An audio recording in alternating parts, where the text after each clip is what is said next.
রাত ৩টা থেকে ভোর ৫টার মধ্যে যদি আপনার ঘুম ভেঙে যায়, তাহলে আপনি হয়তো ভাবতে পারেন, কেন এমন সময়ে ঘুম ভাঙল যখন পুরো পৃথিবী ঘুমে আচ্ছন্ন।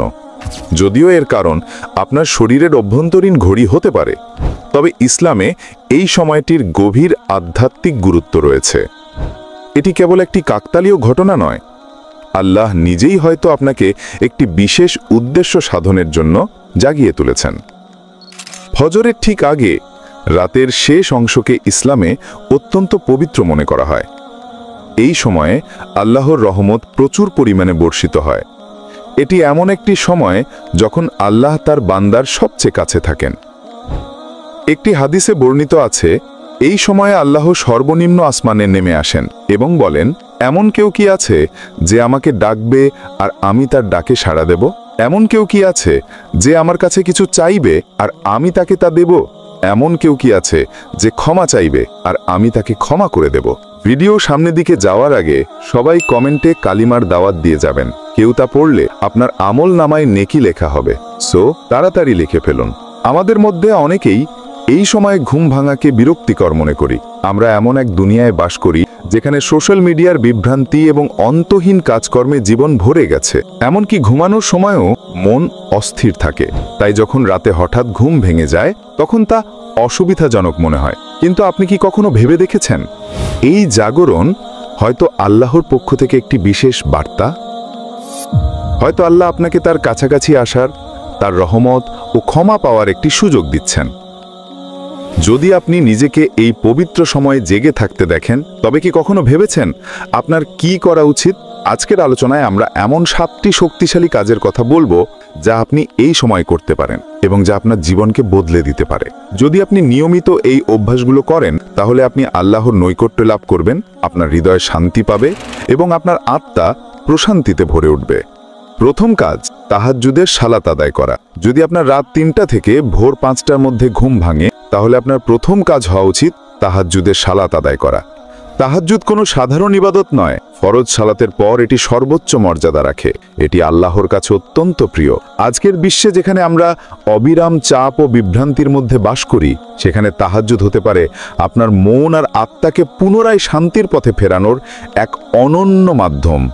রাতের নীরবতায় তাহাজ্জুদের সালাত আল্লাহর সাথে সরাসরি যোগাযোগ স্থাপনের বিশেষ সুযোগ তৈরি করে। এতে জটিল কিছু করতে হয় না, শুধু আন্তরিকতার সাথে আল্লাহর সাথে কথা বলুন। আপনার দুশ্চিন্তা, আশা, ভয় আর স্বপ্নগুলো তার কাছে খুলে বলুন। দ্বিতীয় কাজ, ইস্তিগফার বা ক্ষমা প্রার্থনা করা। এই নীরব সময়টি ইস্তিগফারের জন্য শ্রেষ্ঠ সময়, অর্থাৎ আল্লাহর কাছে ক্ষমা চাওয়া। ইবনে আব্বাস রাদিয়াল্লাহু থেকে বর্ণিত, নবী মুহাম্মদ সাল্লাল্লাহু আলাইহি ওয়াসাল্লাম বলেছেন, যে ব্যক্তি নিয়মিত ক্ষমা প্রার্থনা করে, আল্লাহ তাকে প্রতিটি কষ্ট থেকে মুক্তি দেবেন, তার দুশ্চিন্তা দূর করবেন এবং এমন জায়গা থেকে রিজিক দেবেন যার সে কল্পনাও করে নাই। এই হাদিস আমাদের শেখায়, ইস্তিগফার কেবল পাপ মোচনের উপায় নয়, এটি জীবনে বরকত, শান্তি ও প্রাচুর্য বয়ে আনে।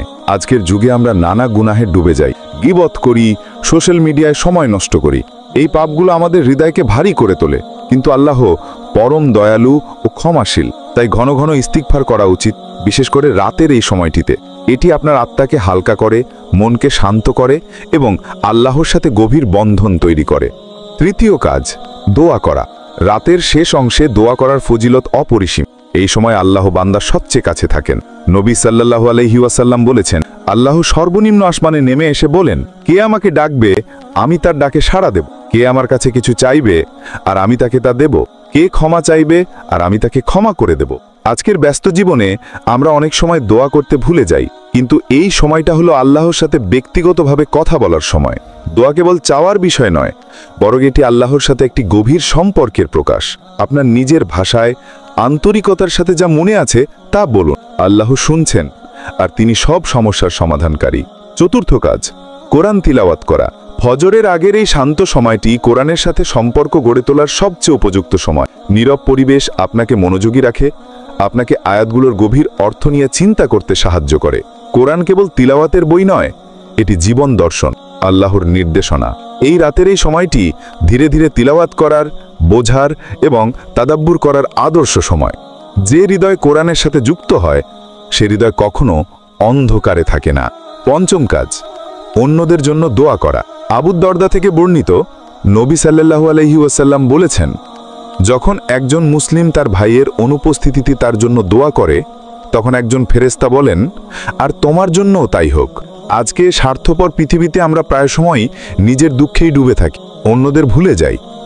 কিন্তু যখন আপনি অন্যের জন্য দোয়া করেন, তখন ফেরেশতারাও আপনার জন্য সেই দোয়া করেন। এটি কেবল আধ্যাত্মিক উপকারই আনে না, বরং আমাদের হৃদয়কে পরিশুদ্ধ করে, বিনয়ী করে। ষষ্ঠ কাজ, নিজের জীবনের উদ্দেশ্য নিয়ে চিন্তা করা। রাতের শেষ প্রহরটি আত্মচিন্তার সময়। আল্লাহ বলেন, আমি জিন ও মানুষকে কেবল আমার ইবাদতের জন্যই সৃষ্টি করেছি। আমরা কি সত্যিই সেই উদ্দেশ্যে জীবন কাটাচ্ছি? এই সময়ে নিজের জীবনের পথ নিয়ে ভাবুন। আপনার পরিকল্পনা কি আল্লাহকে খুশি করে? আপনি কি তার সন্তুষ্টি অর্জনের পথে হাঁটছেন? এই চিন্তাগুলো আপনাকে আত্মবিশ্লেষণ করতে সাহায্য করবে, জীবনের দিক নির্দেশনা পরিষ্কার করবে। সপ্তম কাজ, আপনার দিনের পরিকল্পনা করা। রাত ৩টা থেকে ৫টা শুধু ইবাদতের নয়, বরং দিনের সূচিও গুছিয়ে নেওয়ার সময়।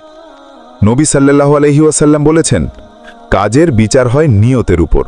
তাই যদি আপনি দিনের শুরুতে ভালো নিয়ত স্থির করেন, যেমন আজকে আল্লাহর সন্তুষ্টির জন্য কাজ করব, কাউকে কষ্ট দেব না, সালাত ঠিকমতো আদায় করব, তাহলে আপনার পুরো দিনটাই বরকতময় হয়ে উঠবে।